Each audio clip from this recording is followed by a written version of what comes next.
Noise Radio. Powered by the Connecticut School of Broadcasting. All Noise Radio is an internet radio station that's fully produced by graduates of the Connecticut School of Broadcasting. From modern rock to old school hip hop, country to classical, news, talk, sports, and more. It's the noise you can't ignore. Log on to allnoiseradio.com. Fire up the station. Find out more about your favorite jocks. Get the latest CSB news and more. Plus, you can take All Noise Radio with you on the go for free. Just download the Live 365 app to your iPhone, iPod Touch, or BlackBerry and search All Noise Radio. Check out tomorrow's broadcasters today at allnoiseradio.com. Powered by the Connecticut School of Broadcasting. Sit back down and shut your trap. It's time for Keeping It Sports with M3, right here on All Noise Radio. Are you ready? Are you ready? Well, I'll need some beer. Are you ready? You have to ask me nicely. Come on now, don't be bashful. Are you ready? Are you ready for Place for the best sports talk and news surrounding each league. I can prove it with my usual flawless logic. Hey man, this time I'm gonna do it my way. What's your name again? And now, here's your host, M3, Mike Rosansky. Coming to you from Cherry Hill, New Jersey. It's time for Keeping It Sports with M3, powered by the Connecticut School of Broadcasting. Good afternoon, everyone. Hope everything's going well for you here on this Monday, the 21st of October. I hope everything's going a lot better for you today than it is for me. And thank God I have this podcast, this platform to talk to all of you, because it was a painful weekend. It was a saddening weekend. Because at least for me, as a baseball fan, this was the end of my season, our season, if you're a fellow New York Yankee fan. Now, first off, let me be fair and wish congratulations to both the Washington Nationals and the Houston Astros on reaching the World Series. The Washington Nationals, I continue to say it, I'm amazed by this run that they've gone on ever since May, being 12 games under 500, looking like it was days away from their manager being fired. And they go on a run in which they were 40 games over 500 for the rest of the year, saved his job, come back against the Brewers in the wild card game, and then win a Game 5 in LA to beat the Dodgers. And in doing so, come back against the great Clayton Kershaw coming in relief, and then just wipe the floor with the St. Louis Cardinals. It's one thing to defeat a team. See, the Astros, they defeated the Yankees. They won what looked like a hard-fought series by both teams. The Astros were the better team. You got to take your hat off, tip the cap there, congratulate them, and be fair about that.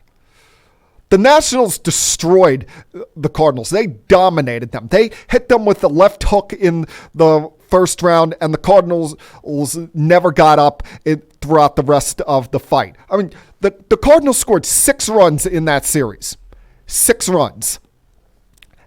And, it wasn't until late in the game where the game was already decided when they got most of those runs across. And to make things even more surprising, the fact that the Nationals bullpen was dominant in that series, especially the heavily criticized back end of it in Sean Doolittle and Daniel Hudson. You got to give the Nationals pitching staff all the credit in the world, especially the fact that Anibal Sanchez, of all people, threw 7 2/3 no-hit innings in Game 1. And I think that threw a loop in the Cardinals. The fact that the Nationals had to go to 5 games against the Dodgers, and the only one available to pitch Game 1 was Anibal Sanchez, their their fourth starter, who pitched well in Game 3 against the Dodgers. Just the national bullpen blew up after him. 7 2/3 of all the starting pitchers in that series. You want to look at, Strasburg, Scherzer, Corbin, Dakota Hudson on the Cardinals, Jack Flaherty, Wainwright, even Michaelis. Anibal Sanchez was the last one of them that I expected to pitch a no-hitter into the 8th inning. And the fact that, unlike all the other pitchers on the Nationals staff, Scherzer and Strasburg, flamethrowers. Patrick Corbin, a left-hander that throws in the mid-90s. You got this soft-tossing, crafty right-hander. I think that threw the Cardinals for a loop for not just that game, but for the rest of that series, because they did not see a pitcher like this in the first round against the Braves. They didn't see a guy that has to perfectly spot an 87-mile-an-hour fastball and is throwing a lot of change-ups to them to catch them off guard. And they were never able to recover that. Facing Scherzer the next day, Strasburg in Game 3, Patrick Corbin in Game 4.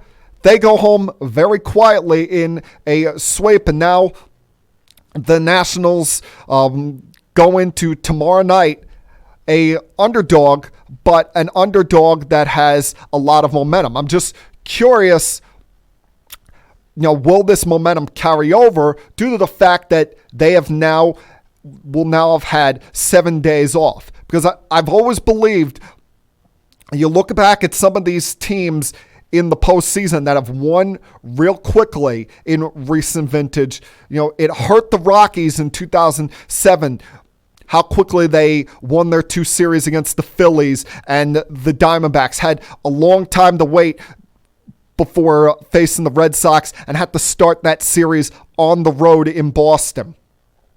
The Royals, they wiped through the postseason in 2014 while the Giants and Cardinals were having a hard-fought 7-game series, and that combined with the legendary performance of Madison Bumgarner, I think did them in the 2014 World Series. So we've seen these teams where, that they have rest, they can get their starting pitching in line, and be prepared for the start of the series. But when the opposition has been playing deep into a series while you're sitting at home on your couch, that can sometimes come back and be a hindrance as much as it can help. There's always the argument, rest over rust, but I guess they'll take the rest if it means they get their best guys going for them twice in this series. They'll be going up against the Astros tomorrow night, starting in Houston, because over the weekend, the Astros once again broke this Yankee fan and many other Yankee fans around the country's heart, as for the third time in the last 5 years, they eliminated the Yankees from the postseason. And, there'll be a lot of Yankee fans out there that are giving criticism of the team today, which is fair, criticism of the manager, criticism of the front office. But you also have to take a moment to step back, tip your cap, and give credit where credit is due. The Astros didn't win 107 games by accident this year, people. They were the better team. They did a lot of things better than the Yankees in the series. And you'll look at this on paper. The advantages the Yankees had coming into this series were Tanaka versus Greinke in games 1 and what should have been game 5, because of the rain out. It was bumped up to game 4 with the fact that they were going to have to potentially play 4 days in a row. the bullpen, the depth the Yankees have in the bullpen, and the relatively unknowns that the Astros have in theirs, plus a closer in Roberto Osuna, who hasn't been great in the big spot. We saw it last year against Boston, and it reared its ugly head again this series on Saturday night against DJ LeMahieu in the 9th inning. And the fact that the Yankees have, in some people's minds, a deeper lineup than the Houston Astros. I won't go as far as saying better, because I think that, on paper, these teams are pretty even. I mean, you give the Astros advantage in starting rotation. You give them advantage defensively, especially with the question mark you were going to have in the outfield if Giancarlo Stanton was out in left field, and with the fact that LeMahieu is a bit of a novice at first base, even though he's played very well defensively when they put him over there this year. And with some of Gary Sanchez's struggles behind the plate. Problem is, Yankees did not take advantage of their strengths. They did not take it. Their strengths, as I mentioned, were Tanaka over Greinke and their bullpen. And all they had to do, you figure if they would have taken advantage of the game in which Tanaka was pitching and the game in which it was going to be bullpen versus bullpen, all they had to do was win one game against either Justin Verlander or Garrett Cole, who, mind you, were not great in this series. They had base runners galore on against Justin Verlander in Game 2. They had chances against Garrett Cole in Game 3, excuse me. They had bases loaded in the first inning against Garrett Cole. You had 2 on in the 5th inning, and Didi came feet away from turning his series around, coming within an eyelash of hitting a 3-run homer against Cole on Tuesday night. But the Astros, they did all the little things right, played great defense. Exemplified on Saturday night, the diving catch by Reddick against Brett Gardner, which if he misses that, who knows, it could be an inside the park home run and the Yankees have a lead. The double play in which Judge got thrown out by rearing too close to second base, and Brantley surprises everyone with the diving catch in left field. You got a double play to end the 8th inning in which Correa catches the ball while doing a ballerina-like step on second base and throwing the ball at the same time. They did all those things right. Plus, they didn't hit. The Astros did not hit a lot in this series, but when they did, it mattered. They came through in the clutch spots. I mean, they got nothing out of their DH, just like the Yankees got nothing out of their DH spot. But they got the timely hits. You look at Game 4, which people thought was a should-win situation for the Yankees. You get 3-run homer by Springer, 3-run homer by Correa, and then they tacked on after that. Yankees got a 2-run homer by Sanchez. Didn't do much after that, but make it a 3-run game. You had all the opportunities against Cole. You had the opportunity against Verlander in Game 2, in which you have 2 runners on in the 6th inning. Gardner hits one off of Altuve's chest, and you're thinking, all right, a run's going to score here because no one's getting the ball. But Correa comes out of nowhere to throw out LeMahieu at home plate. And even on Friday night, knowing that if you get to a Game 6, a bullpen game is in the future for both teams. With how badly Justin Verlander struggled in the first inning, they didn't deliver the complete knockout blow. He was able to go 7 innings and spare their bullpen, allowing only Brad Peacock to pitch on Friday night, because if they knock Verlander out of that game early, then the Astros are scrambling. The Astros are starting to use some bullpen guys. But maybe the worst thing that could have happened to the Yankees is, as lit and energetic as Yankee Stadium got when Aaron Hicks hit the home run off the Yankee Stadium, the right field foul pole, maybe that clearing the bases got Justin to say, all right, I can start over now. I got to give my team innings. I'm going to compose myself and get back on this horse, because he gave up one hit the rest of the night. Was unhittable after that first inning. So, it was just a series that was all about what the Yankees didn't do right and what the Astros did do right. And that's why they're going to the World Series. That's why they're representing the American League in the World Series for the second time in 3 years. That's why they're sending the Yankees home early for the third time in 5 years. And,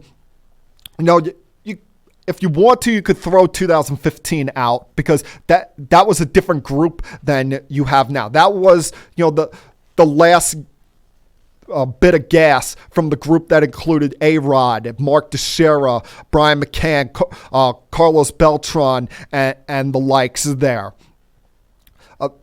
2017, no one thought that was going to happen. That was the year of the baby bombers, where the Yankees exploded on the scene a year sooner than everyone thought, and became a cute story, fun story in the postseason by coming back from 2-0 against the Indians, coming back from 2-0 against the Astros, and forcing 7 games in that series, a series that was very much a home field series.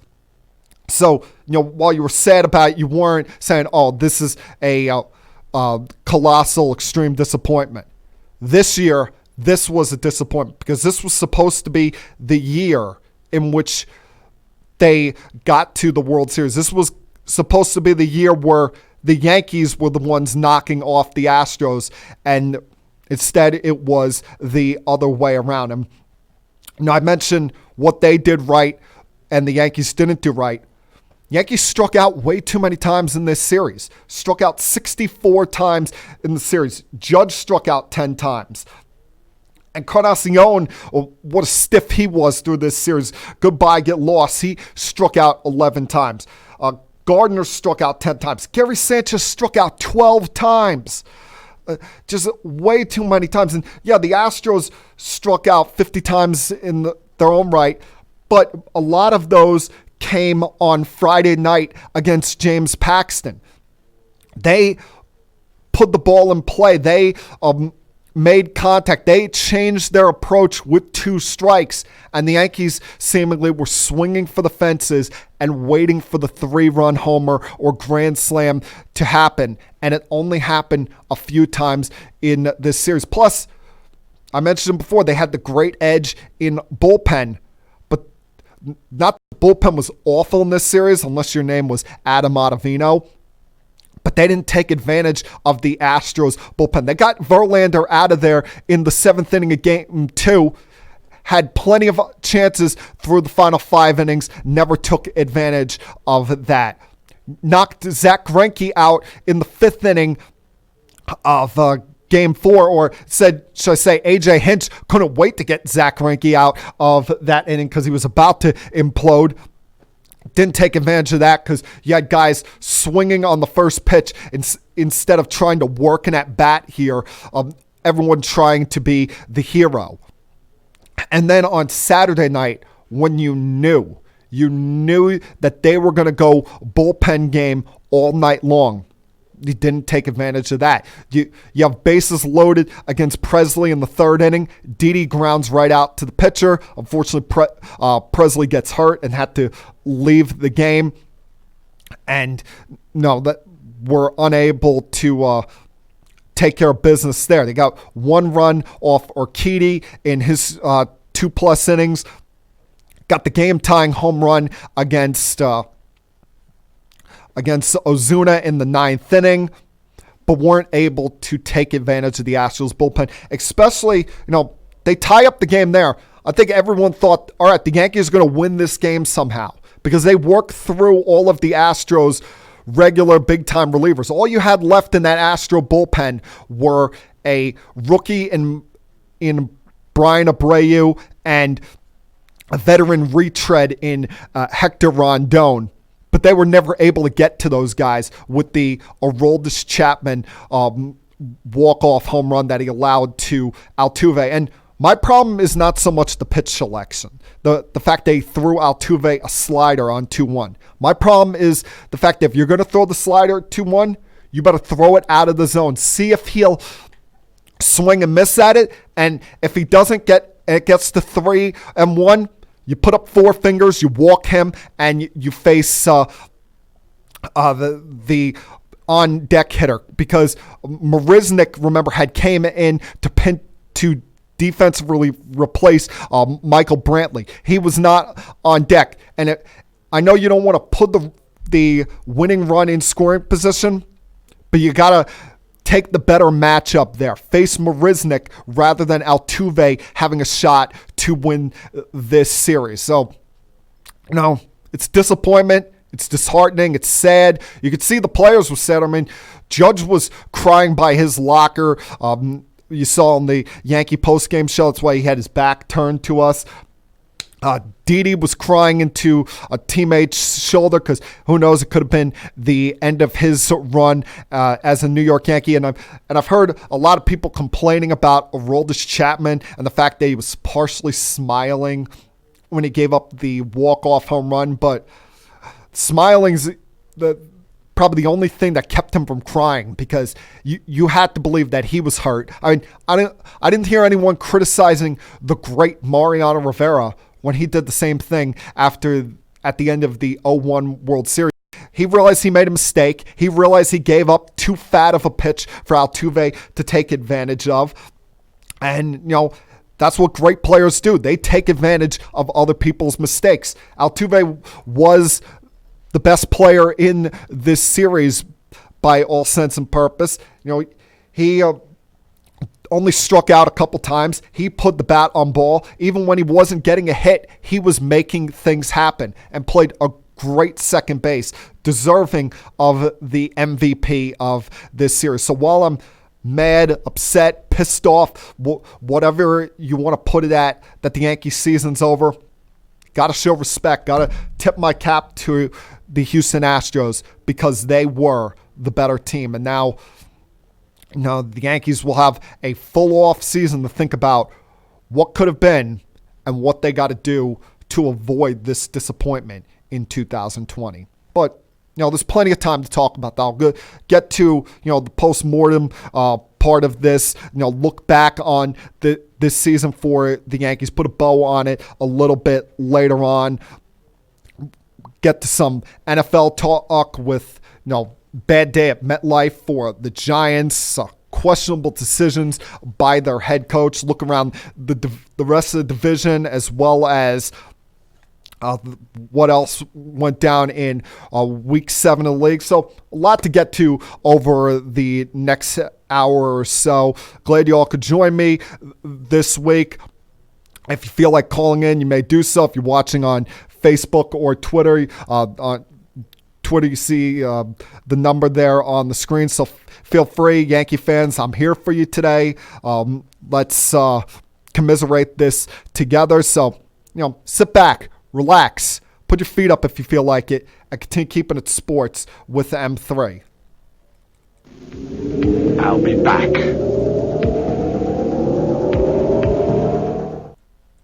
Our jobs occupy more than half our waking hours. Shouldn't we be doing something we love? Call Connecticut School of Broadcasting at 1-800-TV-RADIO or log on to gocsb.com. Since 1964, Connecticut School of Broadcasting, with a network of 12 campuses from Massachusetts to Miami, has helped place thousands of grads as DJs, sportscasters, entertainment reporters, behind the scenes in audio and video production, every aspect of the broadcast media. Connecticut School of Broadcasting has trained men and women of all ages and backgrounds in a matter of months, not years. Learn by doing from area radio and TV pros. Call 1-800-TV-RADIO or log on to gocsb.com. Remember, it's never too late to love what you do. Day and evening classes begin soon. Get trained. Get connected now.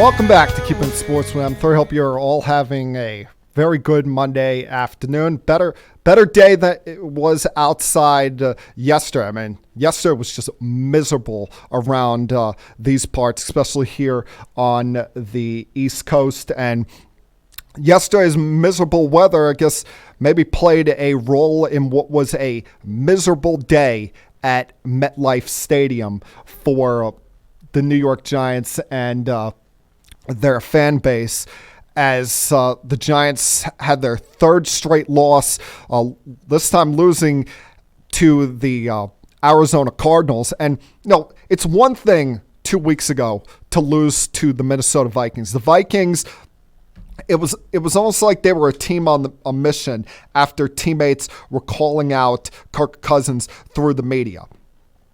Then you have 4 days later a Thursday night game up in Foxborough against the Patriots, in which, although the Giants competed for a while, you know that there was a chance they were dead men walking due to the fact that that Daniel Jones had no weapons whatsoever to throw to, with Saquon, Evan Ingram, and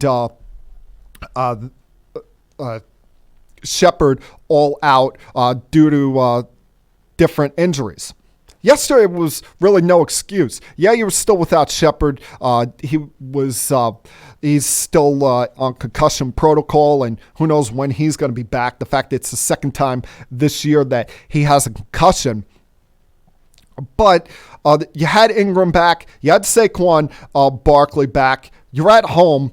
You're playing a team that is a dome team that is not used to this kind of weather. A rookie quarterback in Kyler Murray, who played in nothing but perfect weather at Oklahoma and plays in nothing but perfect weather in the Dome in Arizona. And you looked anything but ready to play this game in these conditions. And blame goes all the way around here. This is 1 week you can't blame the general manager, as much as I can't stand Dave Gettleman. Blame goes coaching staff right on down to the players. I mean, the players here, I think the number one blame on the players' side of things, you got to look at with Evan Ingram, because he had a miserable day all around. Had so many drops throughout this game. Was targeted 5 or 6 times, dropped some crucial passes. Missed some assignments on pass protection, and just looked like a guy who hadn't played football all year long.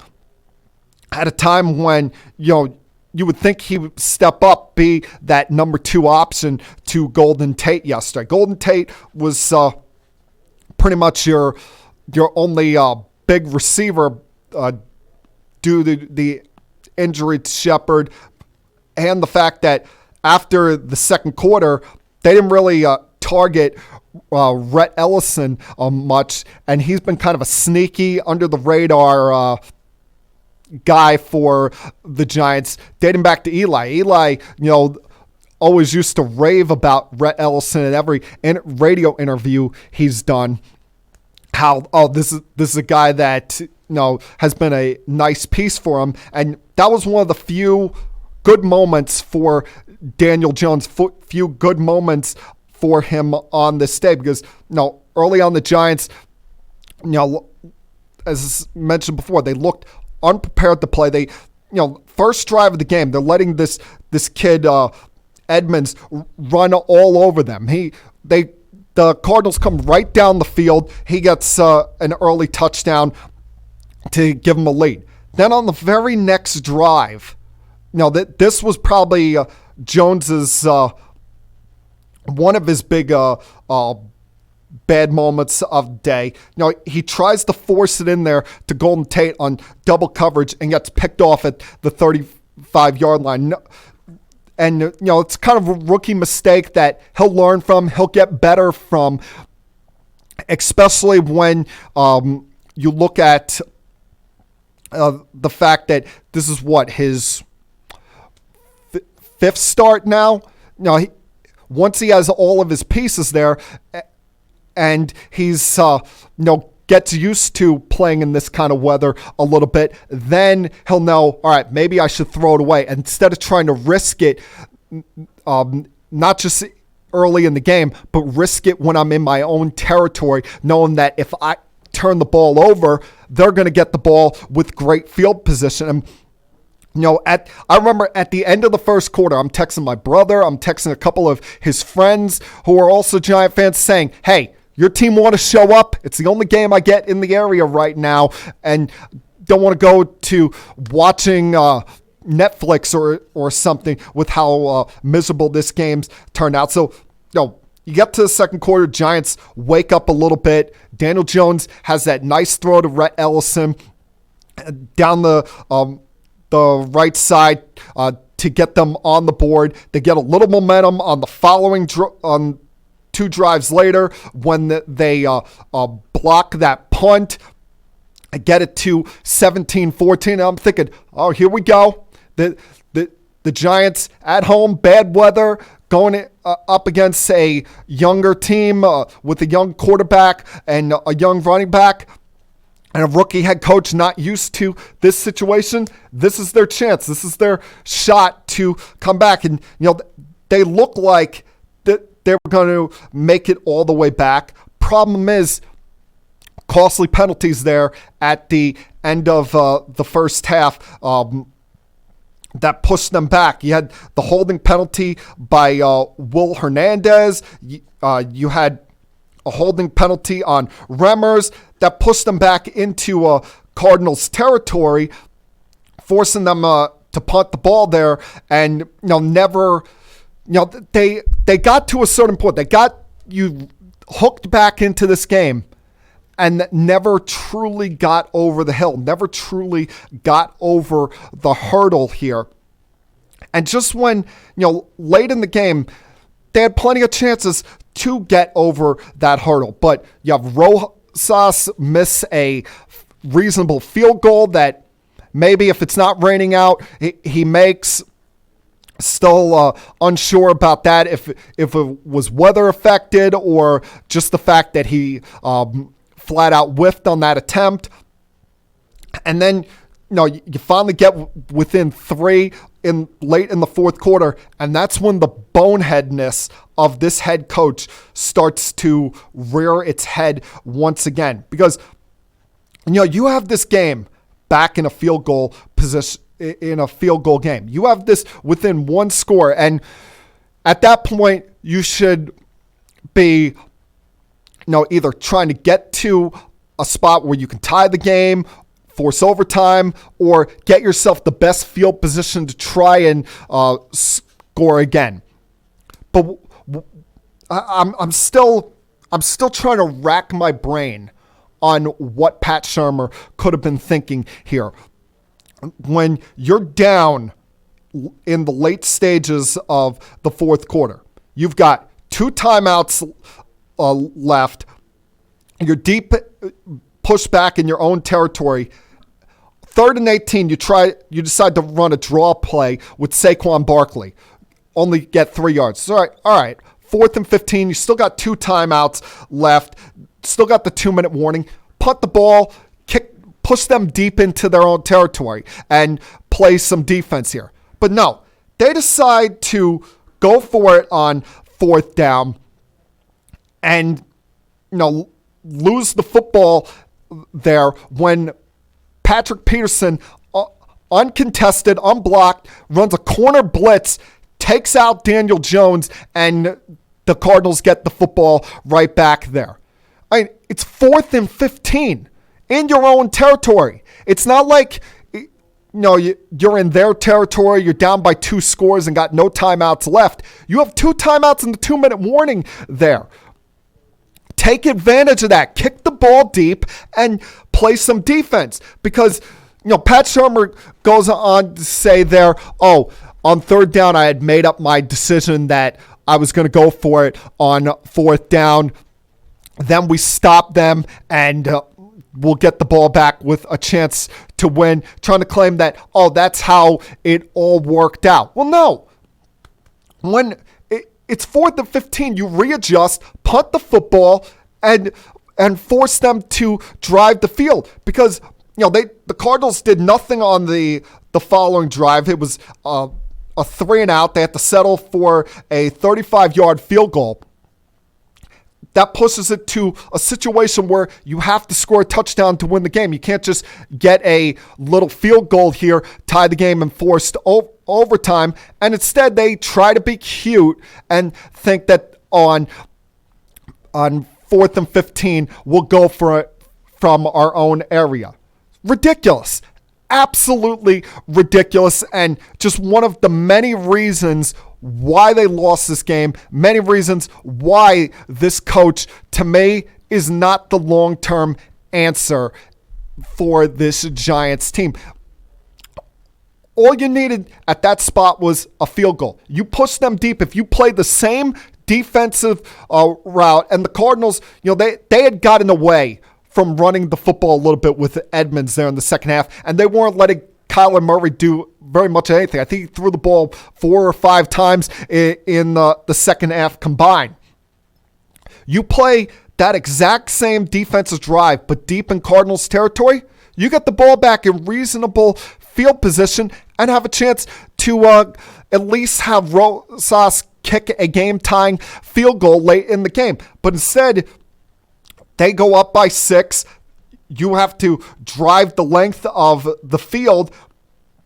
And, thanks to the fact that the Giants offensive line picked yesterday, to play their worst game of the season, came back to bite them right in the rear end when you have, the fact that Terrell Suggs knocks Jones back 14 yards for a sack on first down in that drive. You have a fumble by Jones that thankfully they recovered, but still, you're looking at spots late in the game where you're trying to convert 2nd and 24, 3rd and 24, and 4th and 29 from inside your own territory.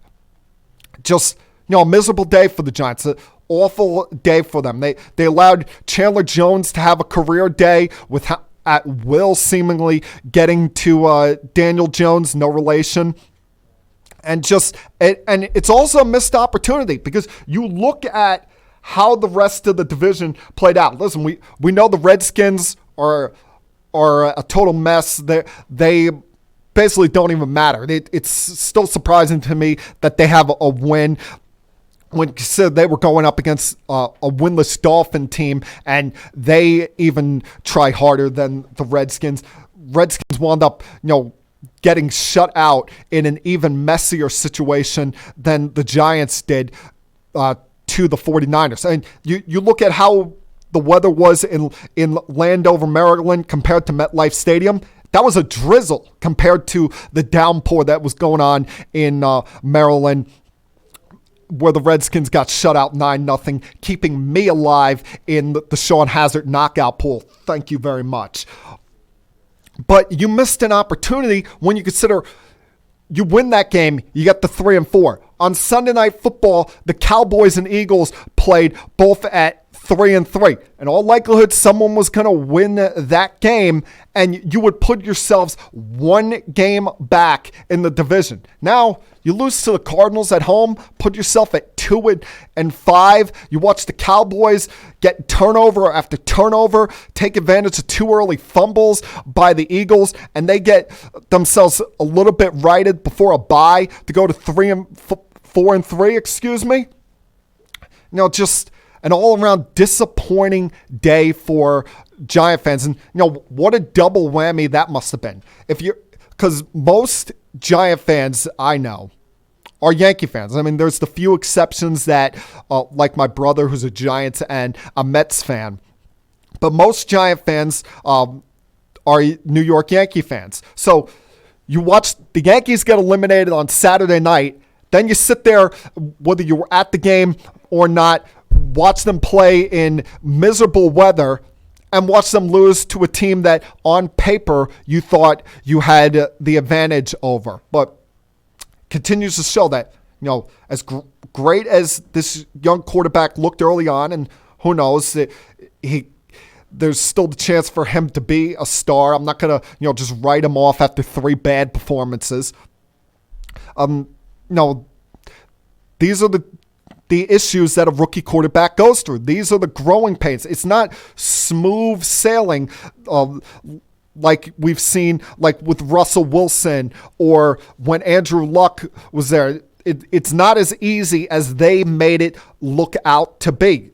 Most quarterbacks go through these rough patches in their rookie season, and it's things that Daniel Jones will learn from. I just hope for his sake that he doesn't have this head coach to learn it from, because obviously you have a guy that is stuck in his ways and won't adjust based on the game situation.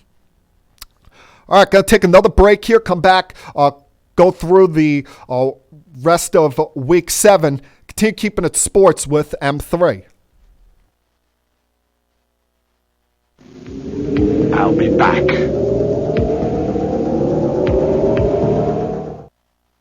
It's been 48 years Connecticut School of Broadcasting has helped place thousands of people, just like you, in exciting careers in radio, television, and the new media. At Connecticut School of Broadcasting, our hands-on approach is different. It's designed to have you spend less time in the classroom and more time in the studios. From the first day, you'll work with state-of-the-art equipment. Learn by doing from our team of industry professionals who come from their studios to ours. The best part about it, you'll learn it all in a matter of months, not years. Connecticut School of Broadcasting has a network of 12 campuses from Massachusetts to Miami. Remember, it's never too late to love what you do. So do what I did. Call 1-800-TV-RADIO. Step into the fast-paced world of the broadcast media. Day and evening classes begin soon. Connecticut School of Broadcasting. Get trained and get connected now. Call 1-800-TV-RADIO or log on to GoCSB.com.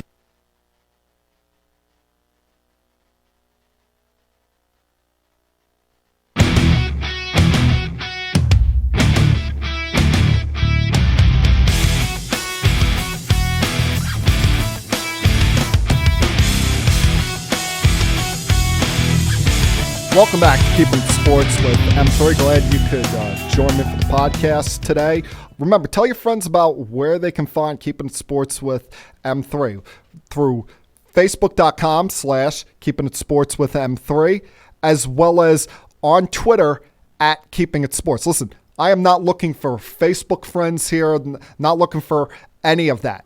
I just want to grow the following here for this podcast. So tell people where they can find the podcast. Remember, Facebook.com/Keeping It Sports with M3, as well as on Twitter. And you can watch the replay recording of this on our YouTube channel entitled Keeping It Sports with M3. And anytime you have any questions, comments, thoughts, opinions, you want to send me and you want me to talk about it on here, just send it with the hashtag of AskM3.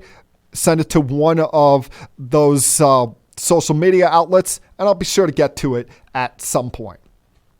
Let's go through the rest of Week 7, where to start off the week, our national nightmare finally ended. And that is the Jalen Ramsey saga. Because the Jacksonville Jaguars finally had enough, traded him to the Los Angeles Rams for 2 first-round picks in 2020 and 2021, and a fourth-round pick in 2021. And I will say this: the Jaguars, you're losing a talent, you're losing one of the best corners in the league, but you're